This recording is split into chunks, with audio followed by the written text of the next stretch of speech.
So hi everyone, welcome in this video. चलो थोड़ा discuss करते हैं कि कुछ दिनों के लास्ट ट्रेड जो थे वो कैसे हुए, हम उसको कैसे कर सकते थे। ठीक है। ओके, सो हम यहाँ कहीं से स्टार्ट कर लेते हैं। ओके, देखो इस दिन ये इस सपोर्ट के ऊपर क्लोज हुआ था। Let me explain. हाँ, देखो यहाँ पर ये सपोर्ट ले रहा था, ठीक है, बार बार, लेकिन ब्रेक हो गया था, फिर ऊपर आकर उसके ऊपर ही क्लोज हुआ। इट मीन्स कि ये सपोर्ट जो थी एक तरह से वीक हो गई, क्योंकि चार पांच बार टेस्ट हो गई। इसके बाद ये गैप डाउन खुला। गैप डाउन जब भी खुलता है, इतना बड़ा गैप डाउन जब भी खुलता है, कितना बड़ा है वो भी देख लेते हैं। ये देखो इतना बड़ा गैप डाउन खुला और हम 1.5% के करीब, क्योंकि उसके बाद नीचे भी गया ना फिर, तो 1.5% नीचे चला गया, 110 पॉइंट। तो इतना बड़ा गैप डाउन होने के बाद थोड़ा प्रॉफिट बुकिंग पहले आता है।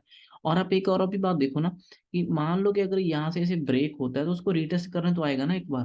रिटेस्ट करने के बाद फिर कंटिन्यू कर सकता है जी। हम जनरल प्राइस एक्शन देखते हैं जब, तो अब हम अगर देखें तो ये 5 मिनट का चार्ट है। ठीक है, पहले 5 मिनट में इनसाइड कैंडल्स बनाई बनाई है इसने। ठीक है, देखो ये ग्रीन कैंडल जो बनी, ये भी नीचे से अच्छा प्रेशर लेकर ऊपर क्लोज हुई।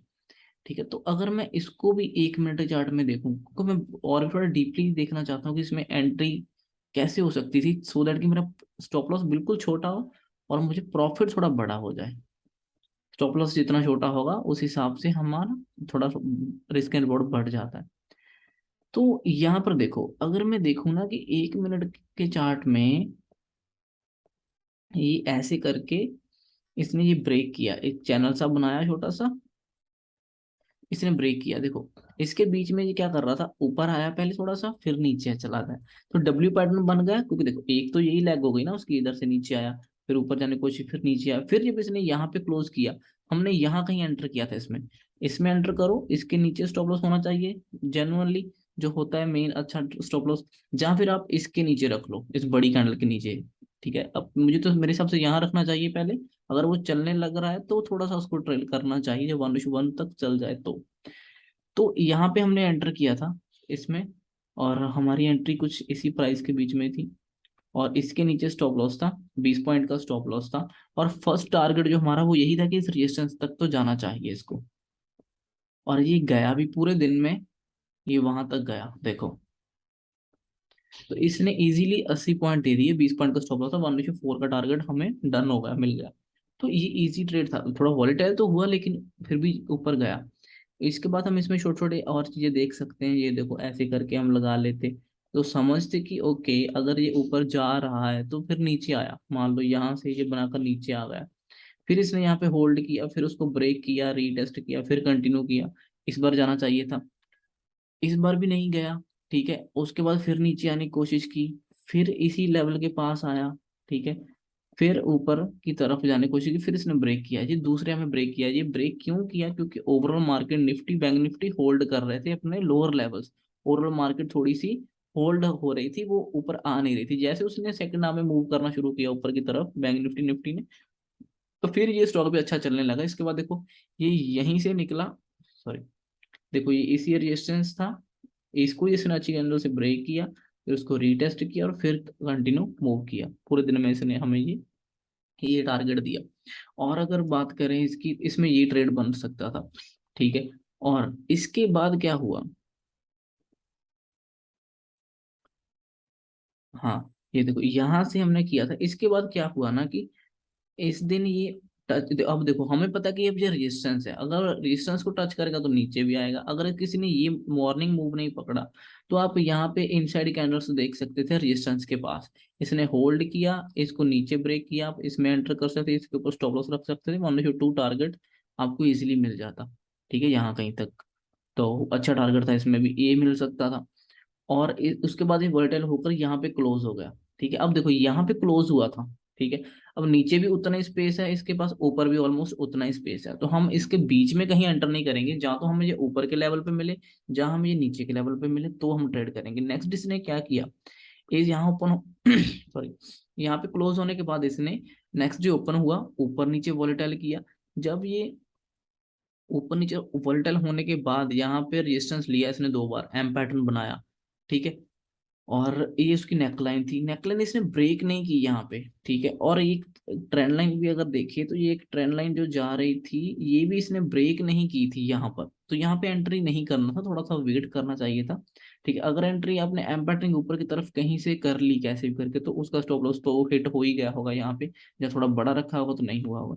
तो मतलब थोड़ी और कंफर्मेशन, अब देखो मेरे में माइंड में ये था कि कल से भी ऊपर जा रहा है, आज भी ऊपर जा रहा है, तो कंफ्यूजन थी मेरे माइंड में थोड़ी सी।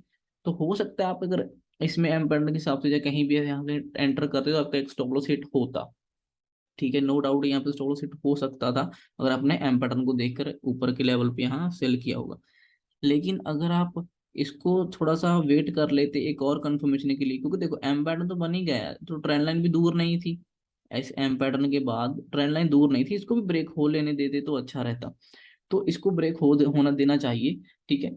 और इसने देखो फिर यहाँ पे तो चलो स्टॉप लॉस हिट किया होगा, नहीं एंट्री दी होगी, या किसी ने किया होगा किसी ने नहीं किया होगा, उसके बाद जब जो फिर से रिजेक्शन लेकर नीचे आया, तो इसने फिर इस नेकलाइन को तोड़ा। अब इस नेकलाइन के टूटने के साथ हमारा ट्रेंड लाइन का भी ब्रेकआउट हो गया, वो भी दिख रहा है, किसी ने होल्ड करके ट्रेंड लाइन ब्रेकआउट कर दी। अब भी यहाँ पे एंटर बनता था, या तो यहाँ पे एंटर कर लो, ठीक है, हो सकता फ्लो में चला जाए, हाफ क्वांटिटी यहाँ एंटर कर लो, हाफ क्वांटिटी आप इसको रीटेस्ट होने के बाद एंट्री कर सकते थे, या फिर इसको रीटेस्ट होने दो, जब रीटेस्ट हो रहा था आप यहाँ एंटर कर सकते थे, इसके ऊपर स्टॉप लॉस रख सकते थे, आपको 1:2 या 3 का टारगेट मिल रहा ही होगा, इतना बड़ा गिरा तो 1:2 3 तो मिल ही सकता है इजीली इसमें, ठीक है। तो ये एक अच्छा ट्रेड था, ठीक है ना, ये यहाँ पे ट्रेड बन सकता था अच्छा। और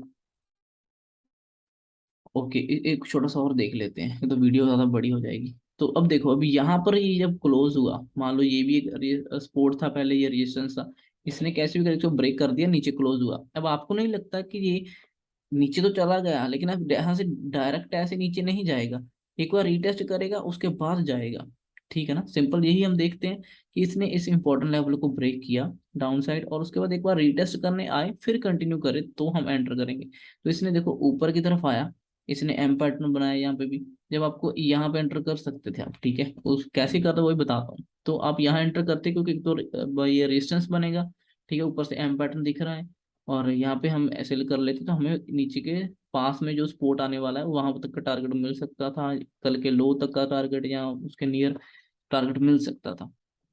अब इसमें एंटर कैसे करना था, कौन सी डेट है ये, 12 तारीख। अब इसका देखते हैं कि इसमें एंट्री हमें कैसे मिल सकती थी, कुछ कंफर्मेशन छोटी मोटी और मिल जाती तो। हाँ, ये देखो, ये मैं इसका RSI भी देख लेता हूँ एक बार। हाँ, RSI भी ठीक ही है। देखो यहाँ से जब जी ऊपर जाने लगा ना इतना, उसके बाद इसने इस ट्रेंड लाइन को एक शार्प ट्रेंड लाइन है वैसे तो, ठीक है, इसने इसको ब्रेक किया, आप यहाँ एंटर कर सकते थे, इसके ऊपर स्टॉप लॉस रख सकते थे, क्योंकि जनरल स्टॉप लॉस इसके ऊपर ही बनना था, ठीक है ना।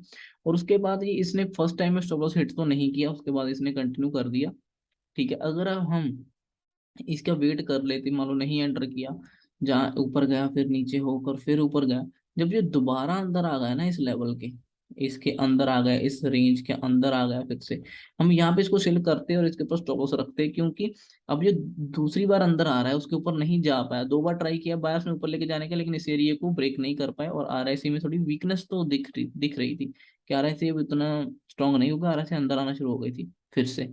तो यहाँ पे एक छोटा सा ट्रेड बन सकता था, क्यों, क्योंकि एक सिंपल सी थ्योरी है कि नीचे गया एक बार रिटेस्ट करेगा फिर कंटिन्यू करेगा, ये तो सिंपल सी थ्योरी है ना स्टॉक मार्केट की, प्राइस एक्शन की। तो हम यहाँ कहीं एंटर इसमें कर सकते थे, ठीक है। तो यहाँ पे एंटर करके इसके ऊपर स्टॉप लॉस, और 1:2 का हमें यहाँ तक तो ज्यादा ही मिला उससे, तो ये भी बहुत अच्छा टारगेट हो सकता था, ठीक है ना, ये भी अच्छा टारगेट मिल सकता था हमें यहाँ पर। और बस यही इसमें कुछ ट्रेड है, अभी बाकी ट्रेड हम नेक्स्ट वीडियो में डिस्कस करेंगे, ठीक है। सो thank you so much. I hope कि आपको इसमें से कुछ प्राइस एक्शन थोड़ा बहुत समझ आया होगा, सीखने के लिए मिला होगा कुछ। So thank you guys, bye.